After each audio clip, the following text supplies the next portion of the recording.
In this session, we're going to review how to create multiple copies of this pose, this column, and create something called dividing.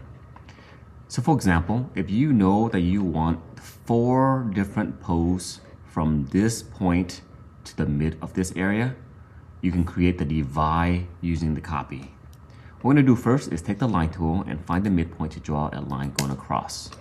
This will allow me to make a copy of the object from the midpoint of this column and drag it all the way over to that line that I just created from the midpoint to make sure it's perfectly straight.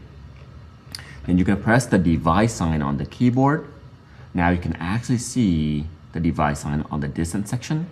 You press divide and you type in how many you want. In addition, it will create a distance that's perfectly evenly divided. So for example, I have 1 original and I want 3 more. I press divide 3. I will get 3 additional objects that's evenly divided within the space that I want.